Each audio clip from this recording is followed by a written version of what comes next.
What's going on, guys? Fizz here once again. So this video is kind of be like my general impressions and thoughts after kind of like sitting on the announcement for a day or two and thinking everything over, looking through all the information again, and just like what I think about the current end game. You know, obviously having not played it yet, but just what I think the game is going to kind of like boil down to, the things that I really like, the things that I don't like, and a few like concerns that I may have. So overall, I would say Siege of the Atlas is really good. I mean, like I've been looking forward to new bosses for a while now. Maven was cool, but you know, most of the gameplay I would say still kind of felt like it revolved around Cirrus mostly. Maven was always a side thing. It especially didn't help that like Maven didn't have any like loot that you would really want to gun for, right? Like every build diary I did this league, I think I killed Cirrus on at like bare minimum.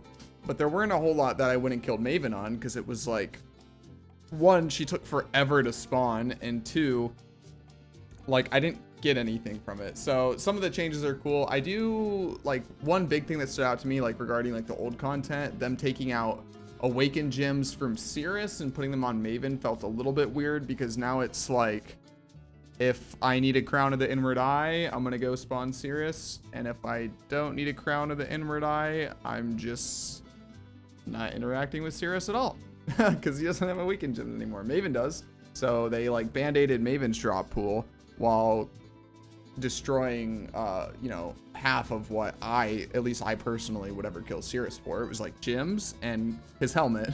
Because you know, you never like bank on getting the sword. It's cool if you get the sword, but I've never dropped the sword, so obviously I'm not going to plan on that. The other thing is like the orbs and stuff moving around, with the Maven orb getting taken out. Maybe they felt like they needed to compensate her drop pool a little bit. They also buffed the uniques. So like regarding the belts, or like the Arn's Anguish, I think it was called, those the items that give you like, they change what your charges do. I was expecting it to get buffed, and I was expecting what they would do was take the like endurance charges on Arn's Anguish rather, and instead of like turning them into the brutal charges, right, you would just retain your endurance charges. So like your max brutal charges would be equivalent to your max endurance charges, or whatever it was. I figured they would allow you to have both. And they didn't do that, so I don't know. I personally, I don't think I would ever use any of the Maven uniques still. I mean, like obviously like Birdie's Veil is like good, but I mean like the new buffed ones, I don't really see myself like ever throwing those in a build. I tried to this past league and it just felt kind of gross, and then I ended up dropping it. So yeah, overall kind of like whatever on that. So like moving on, the new bosses. Oh, right on time with the video. That was not scripted, by the way. So the two new bosses.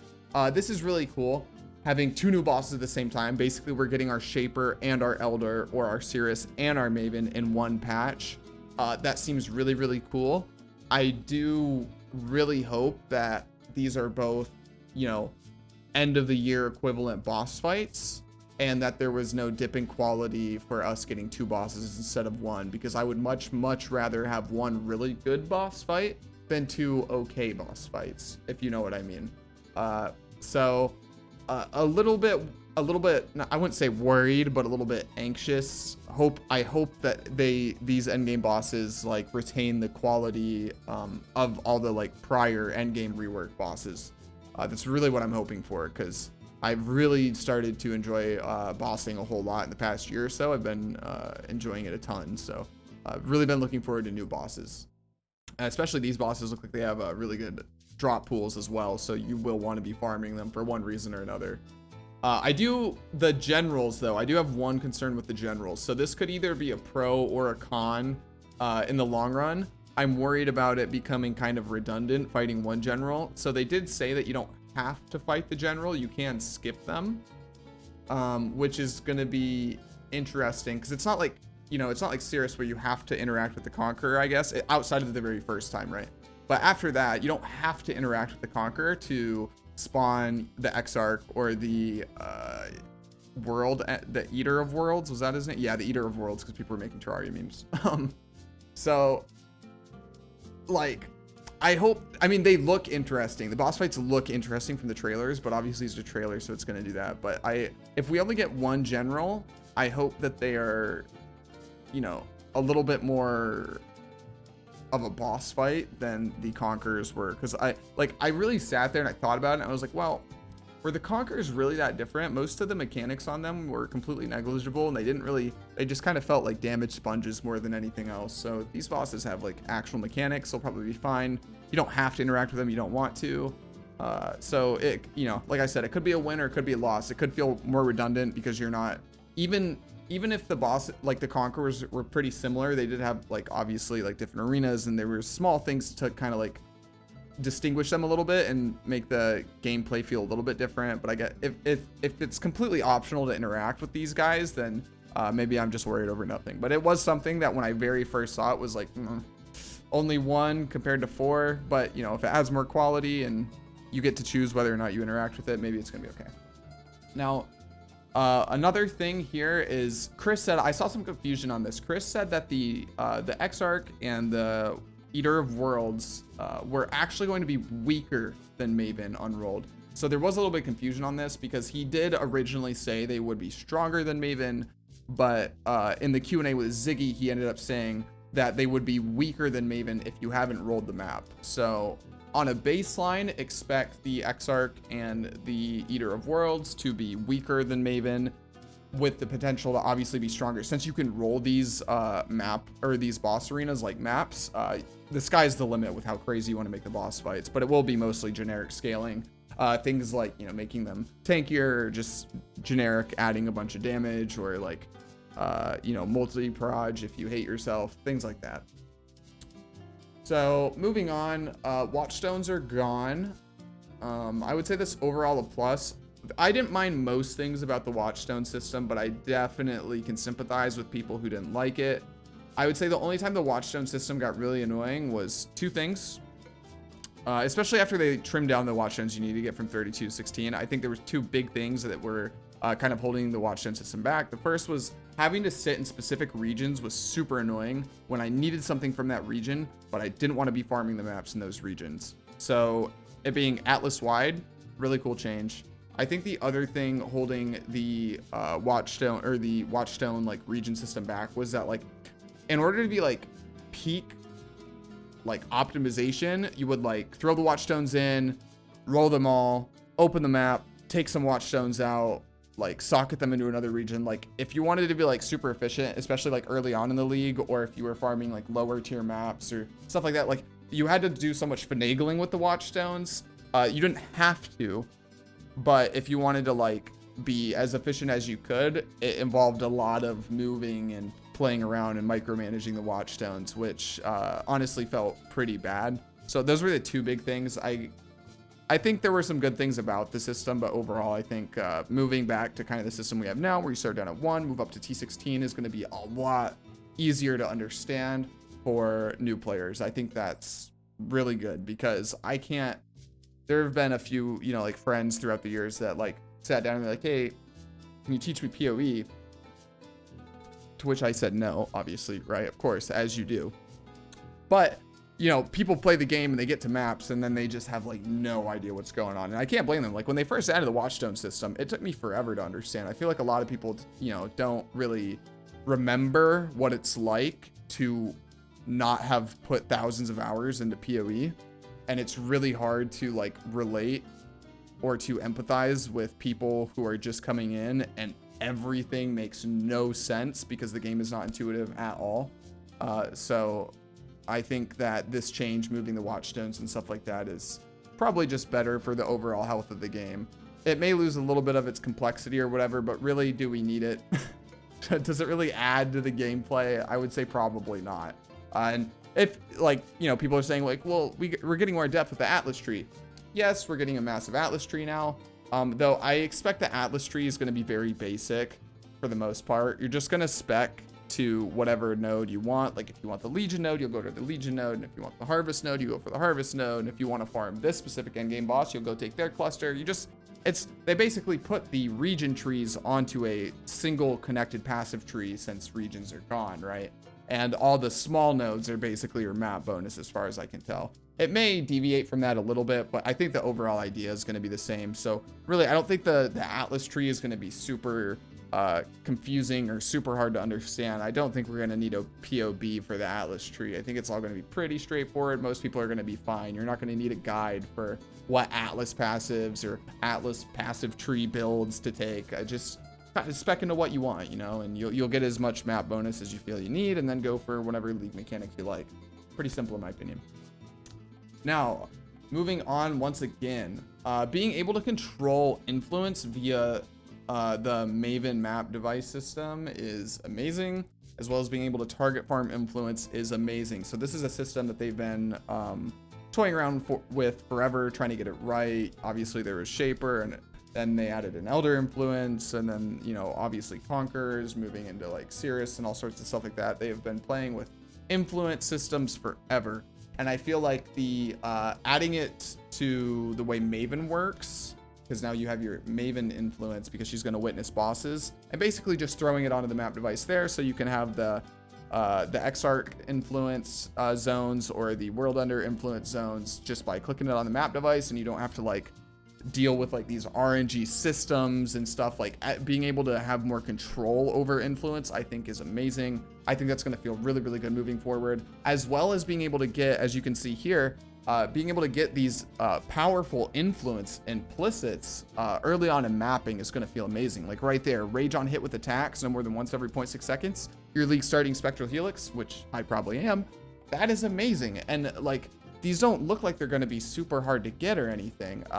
Like Chris made it sound like they're going to be super abundant, and you're probably going to be wanting, even if you're not interacting with like the altars that spawn that make the map harder to get like guaranteed Eldritch currency and stuff like that. Even if you're not interacting with those, you're probably still going to be wanting to throw like at least one of the three influences, Maven being one of them, on all the maps you run, because it's like free juice. Why would you not? It's free juice. You get a bunch of stuff to like help craft. Like, it's great. And I think that what we're looking at now on the screen, the Ichors and the Embers, I think this is kind of where GGG wants to take the game when we think about like harvest crafting. This seems very harvesty to me. Them adding a little bit more opportunity cost to it, a little bit more RNG to it, and the need to like balance risk versus reward, being able to potentially risk an upgrade or something you want in order to, you know, to gain an upgrade. Like, this seems like a good compromise. The only thing is the annuls, the annul orbs, the chaos orbs or whatever, those influence ones specifically, I expect those to be exceedingly rare. Don't expect to see them a whole lot, I would say, because they do look incredibly strong, and they do for the most part look like they would be better than split beasts or harvest and things like that, because you can use it on influence. So I'm assuming the harvest crafts that you can't use on influence gear is going to apply to the new influences that we're getting. That was just common sense would dictate that that's how it's going to work. So you're probably going to need those currencies to like really do some like, you know, add removes or stuff like that without spending a bunch of exalts and whatnot. But overall, it looks like they're adding a bunch of accessibility to the early game in terms of like crafting and just like getting gear that you need. Especially a lot of this stuff looks really nice to have early on. So we'll see where we're at. Obviously, we don't have all the mods and all sorts of stuff like that, but once we get once we get like a few weeks, a month to play with these, I think there's going to be a lot of really cool stuff that comes out. And just based on all the stuff they've shown, it looks like these are the orbs I was talking about, by the way, the ones that I think are going to be pretty rare. I don't think you're going to see a whole lot of those, but I think we're going to see a lot of stuff coming out. And based off all the mods they've shown, it looked like a lot of the mods are honestly really good. I don't think it's going to be a Scourge type thing where like 99% of the time it's just absolute dog shit and you don't want to use it. I think the mods are going to be good. I think these influence items are going to be taking a lot of spots and a lot of builds. Just my initial impressions, but I think this is going to be really, really nice. I think this is going to feel great. So I do have one big thing that I'm a little bit trepidatious about, and that was the new Voidstones, which are replacing the Watchstones. I gotta be honest, my eyes got pretty wide when they said that if you want to get these Voidstones, you're gonna have to be downing both of the new endgame bosses, Maven and Uber Elder.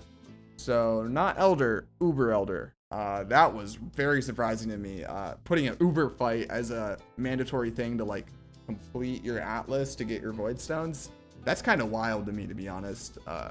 That's like, if you really think about it, like how many players haven't killed Maven, haven't killed Uber Elder, probably haven't killed Elder or Shaper, but they still play. I would say most players, even newer ones who play like the majority of the league, have probably downed some modicum of endgame boss, at least Cirrus or something, because he's the most like one put in the forefront, easiest to spawn if you're just completing maps. I would say most people have probably killed, and I say again most when I say like when I say most, I mean like people who play most of the league, like a good 2+ months out of the league, right? So especially like in softcore trade and stuff, like you just get so strong. They've probably at least killed Cirrus and a few other things, but I don't think a lot of players have killed Maven or Uber Elder.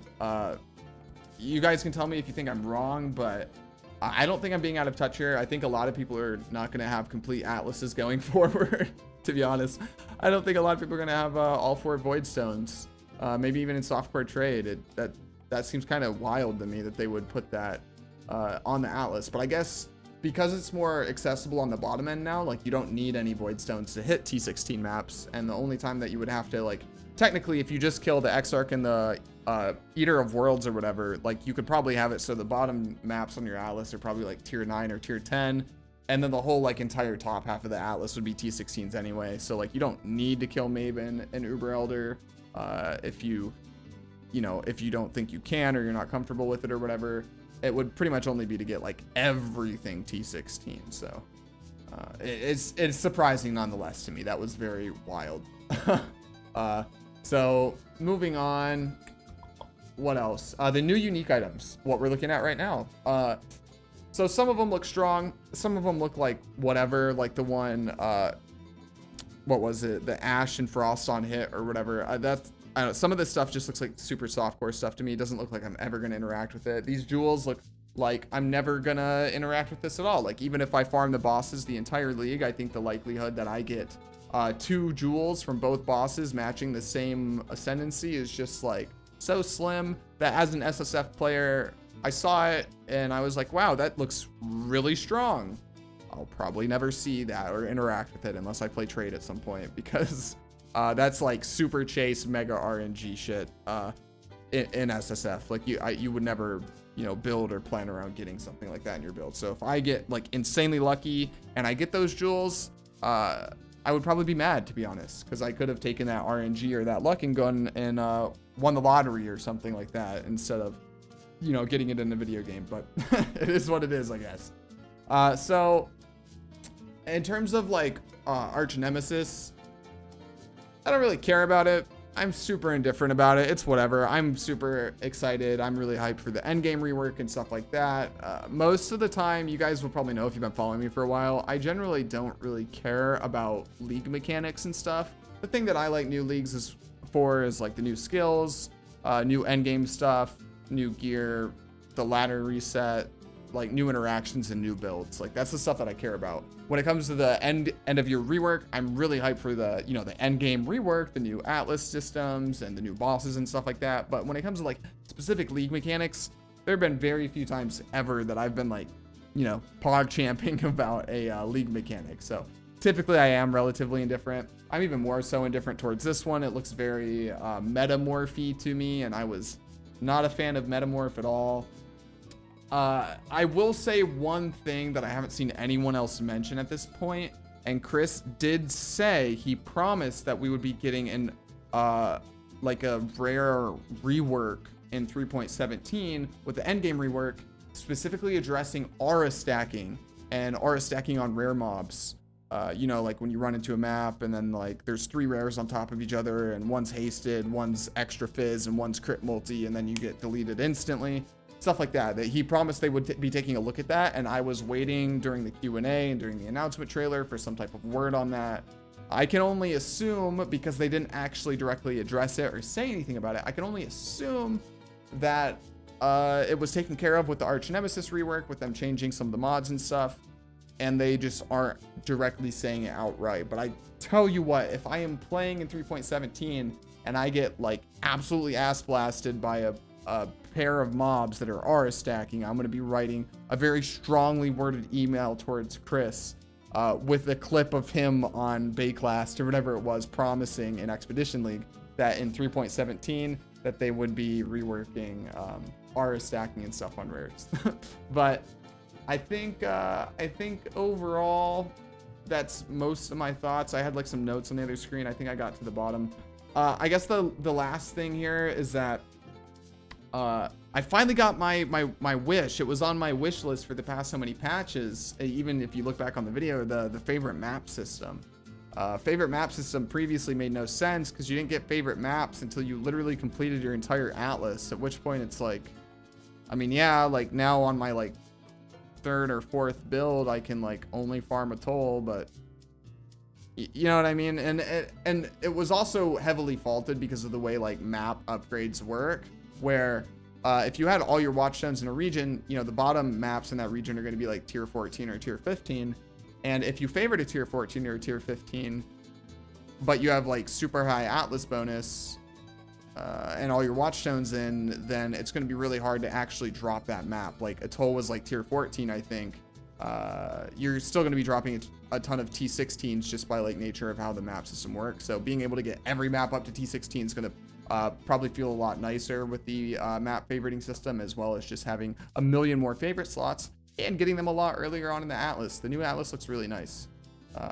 Though a lot of the maps they added they added back into the atlas look kind of pain champ.